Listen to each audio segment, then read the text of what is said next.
Hello, I'm Hetain and welcome to my kitchen. Today we're going to be talking about how to speak proper English, and helping me with that is Victoria Shulungu and Alan Morrissey, two of my fellow and favourite English people.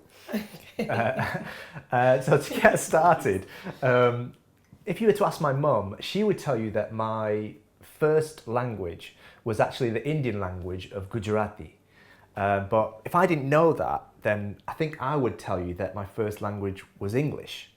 Not just in the way that I talk now, but maybe even in the way that I think. And because of that, I wonder sometimes whether it's possible for me to plug back in to that Indian side, reconnect to the Gujarati side, or how I'd even go about doing that. Because speaking it doesn't feel like that's enough.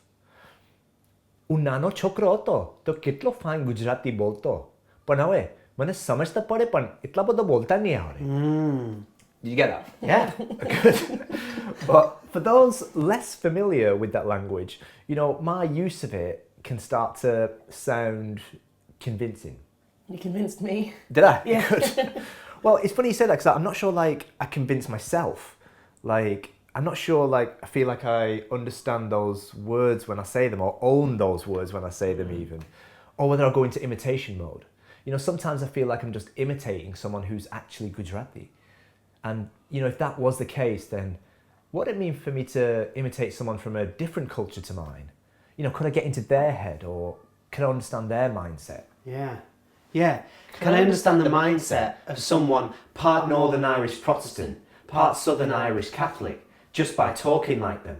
Can I take on their physical history just by standing like them?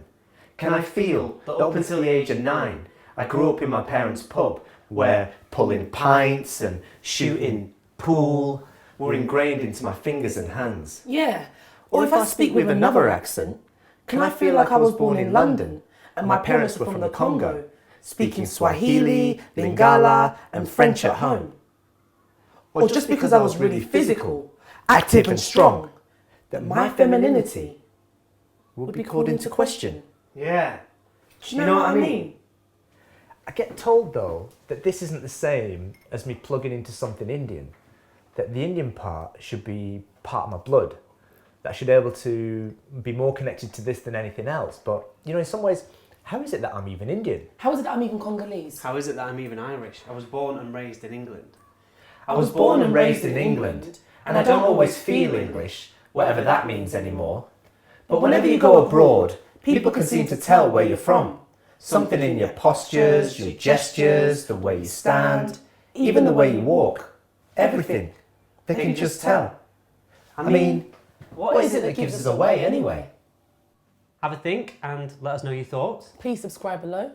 And whether you're already speaking proper English, or maybe you're somewhere else, or whether you're here and not speaking proper English, or none of this makes sense, just hit like anyway. That'd be great. Thanks, and see you again. So, was that proper English? No, I don't think so. I don't think so, no. I don't even speak English.